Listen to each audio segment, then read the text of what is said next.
Police দিয়ে, RAB দিয়ে, কোন বাহিনী দিয়ে জনগণের ন্যায্য কোনো আন্দোলনকে থামানো যায় না।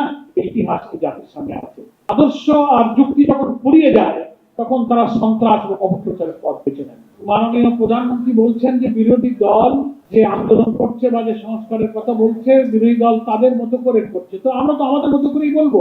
আমাদের মতো বলতে জুলাই সনদে 84টি সংস্কার প্রস্তাবে ঐক্যমত্য হয়েছে, যেগুলো যা জুলাই সনদের ঐক্যমত্য কমিশনে সর্বসম্মত সিদ্ধান্ত হয়ে আছে, গণভোটে যা অনুমোদিত হয়েছে, এটি আমাদের আন্দোলন করেছে। তা আমাদের মতো করে নয়, জনগণের 5 কোটি মানুষের গণভোটে যে আন্দোলনের সুফল তারা ঐক্যমত করেছে, সেটাই আমাদের আন্দোলনের খরচ। আমাদের মতো কোনো ব্যাখ্যার সুযোগ নেই। বরং আমরা বলবো, মাননীয় প্রধানমন্ত্রী যদি এটা বলে থাকেন তাহলে উনি ভুল বলেছেন। বরং ওনারা যে ব্যাখ্যা দিচ্ছেন জুলাই সনদ সংস্কারের, সেটা হচ্ছে গণভোটের রায়ের বিপরীত। গণভোটের চেতনা, গণভোটের ফলাফলের বাইরে ওনারা ব্যাখ্যা দিচ্ছেন। এটার সাথে জনমতের সম্পর্ক নেই। এই আন্দোলনকে ওনারা জনগণকে সাথে নিয়ে মোকাবেলা করবেন না। তো ঠিক আছে, অসুবিধা নেই। গণতান্ত্রিক দেশে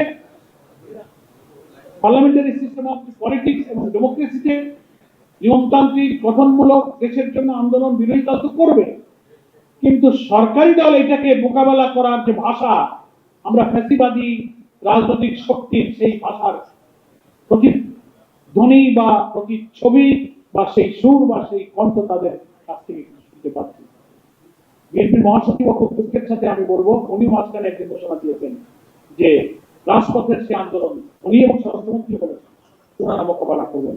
তো সেই মোকাবেলার অর্থ রাষ্ট্রীয় ক্ষমতা, রাষ্ট্রীয় বাহিনী, রাষ্ট্রীয় শক্তি, জনগণের ট্যাক্সের টাকা পয়সায় কেনা লাঠি, অস্ত্র, বন্দুক আর বাহিনী দিয়ে যদি জনগণের আন্দোলনকে আবার মোকাবেলা করার সিদ্ধান্ত বা পলিসি তারা গ্রহণ করেন, তাহলে কি পরিমাণ ভুল করবেন সেটা 24শে জুলাই অভ্যুত্থানের আন্দোলন থেকে তাদেরকে আমি শিক্ষা নিতে বলবো। পুলিশ দিয়ে, র্যাব দিয়ে, কোন বাহিনী দিয়ে জনগণের ন্যায্য কোনো আন্দোলনকে থামানো যায় না। এই ইতিহাস জাতির সামনে আছে।